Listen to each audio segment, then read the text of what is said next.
My next guest claims to have the best political satire memes on Instagram. I'm sure you've seen this guy online, but you might not know him by his real name, Grant Godwin. Most likely you'll recognize his handle.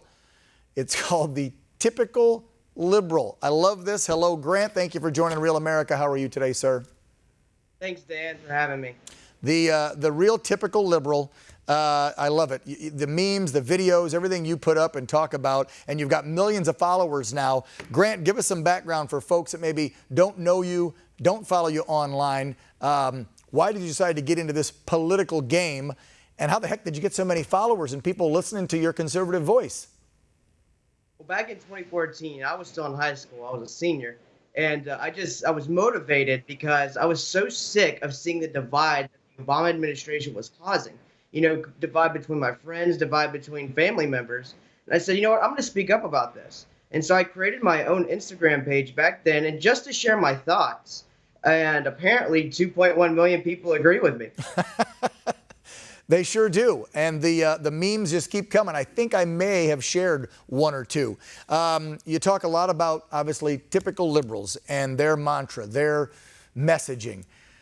Let's talk about what you see, because you're online constantly. That's your job. The amount of disinformation and the lies, let's just call them what they are, that are put out by the left, not only Democrats sitting in office at the highest level, but the media. When you're tracking this stuff, compared to things that are put out from the right or the president, it's got to be like a 90-10 split when it comes to misinformation and disinformation. Wouldn't you say? Absolutely. And it's ironic that the fact checkers would say that we're false because instead of saying 94.9%, we say 95%. You know, these people are sick. I mean, they're rooted in they get off of the fact that they are so wrong, and they like to push the fact that of their false narrative. And it's when we fight back against that, that's how we beat them. People see that these guys are lying, that the mainstream media, they can't get enough of it. Let's talk a little bit about socialism versus capitalism in our country. You've gone off about that. The left really is trying to let this creep in, aren't they? They absolutely are. When it comes down to it, you have leftists going around talking about how, all right, we want divide, we want revolution, all right? So when they do that, that's causing a massive divide.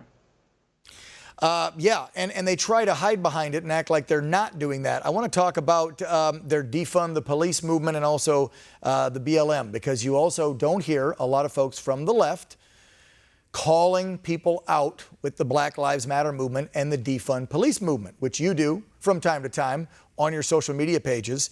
Talk to me about what you've seen there when you're really digging into where this money is going, where it's coming from when it comes to the BLM and this defund the police movement.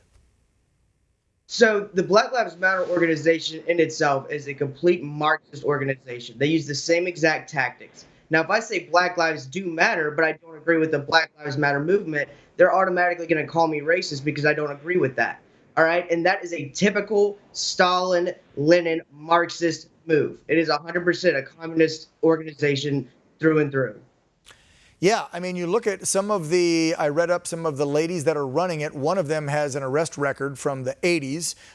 Most of them are, I believe, middle to upper age female white Democrats that are taking in the money, that are organizing, that are running this thing. You see these Antifa and BLM protests like in Louisville, St. Louis, Kenosha, everywhere across the country the last few months. They show up very well organized in their U-Haul trucks with their frozen bottles and bats and signs.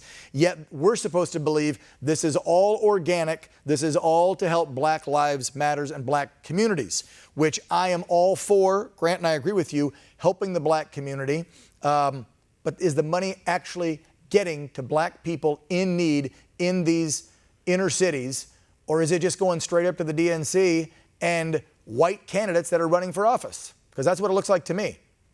It's 100% going right to the DNC. And the problem with it being is they promote it as Black Lives Matter. Well, why aren't y'all putting money back into the black communities like you're talking about, Dan? These people are lying through their teeth to just rack up as much money as possible. Now, if they really did care, then yeah, we would see all those millions and millions of dollars, hundreds of millions, going into these black cities. Grant, before we leave you, what are you expecting to see tomorrow night? What are you looking forward to?